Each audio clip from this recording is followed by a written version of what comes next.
बिस्मिल्लाहिर्रहमानिर्रहीम। अस्सलामुअलैकुम friends, welcome back to my YouTube channel meals with Javeria. वैसे तो पकोड़े खाने से किसी का दिल नहीं भरता, लेकिन अगर आप कुछ चेंज चाहते हैं तो ये बंद गोभी के कबाब ज़रूर ट्राई कीजिए। जो लोग हेल्थ कॉन्शियस हैं वो अगर पकोड़ों की जगह ये बनाकर खाएं तो उनका वेट गेन नहीं होगा। ये ऊपर से काफ़ी क्रिस्पी और अंदर से सॉफ्ट तैयार होते हैं। तो ये कैसे बनते हैं चलिए चलकर देखते हैं। तो वीडियो को स्किप मत कीजिएगा, एंड तक देखिएगा ताकि कोई भी स्टेप मिस ना हो। तो फ्रेंड्स, सबसे पहले मैंने बंद गोभी का एक फूल लेकर इसको इस तरीके से बारीक काट लिया है। अब मैं इसमें 1 टीस्पून नमक ऐड करूंगी और इसे अच्छे तरीके से मिक्स कर लूंगी और इसे 10 मिनट के लिए यूँ ही छोड़ दूंगी ताकि बंद गोभी पानी छोड़ दे और इसका एक्स्ट्रा पानी बआसानी रिमूव किया जा सके। तो व्यूअर्स, 10 मिनट के बाद ये देखिए थोड़ी सी ये नरम हो गई है और इसने थोड़ा पानी छोड़ भी दिया है। अब हम हाथ की मदद से इस तरीके से प्रेस करते हुए इसमें से एक्स्ट्रा वाटर निकाल लेंगे।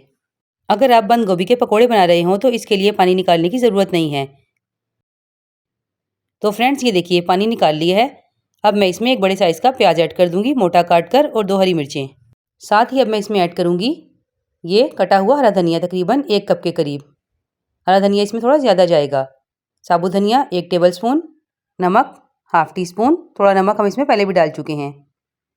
½ टी स्पून लाल मिर्च पाउडर, 2 टीस्पून कुटी लाल मिर्च, ½ टी स्पून गरम मसाला पाउडर, ½ टी स्पून ज़ीरा पाउडर।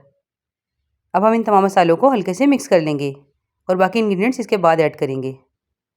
अब मैं इसमें ऐड करूँगी ½ टी स्पून हल्दी पाउडर और 3 टेबलस्पून बेसन।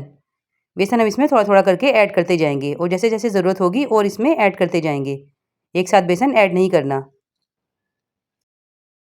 अब इस स्टेज पर मैं इसमें ऐड करूँगी 2 टेबलस्पून कॉर्नफ्लोर। इसकी वजह से इन कबाबों को बहुत अच्छा सा क्रिस्प मिलेगा।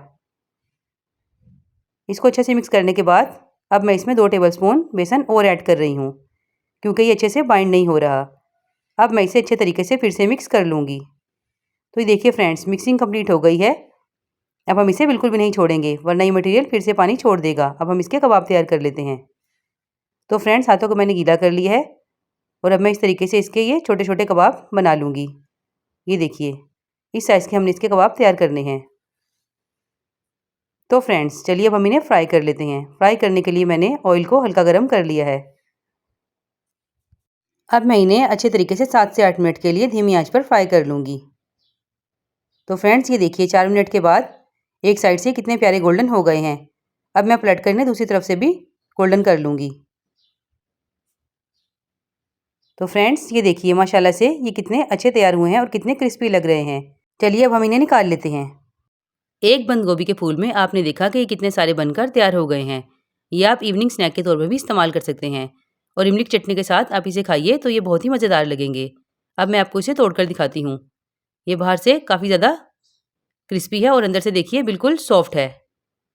तो फ्रेंड्स, ये थी मेरी आज की झटपट सी रेसिपी। उम्मीद करती हूँ आप लोगों को पसंद आएगी। अगर पसंद आए तो प्लीज़ लाइक शेयर सब्सक्राइब ज़रूर कर दीजिएगा। फिर मिलूंगी ऐसी ही मज़ेदार रेसिपी के साथ। तब तक के लिए अपना बहुत ख्याल रखिएगा, दुआ में याद रखिएगा। अल्लाह हाफिज़।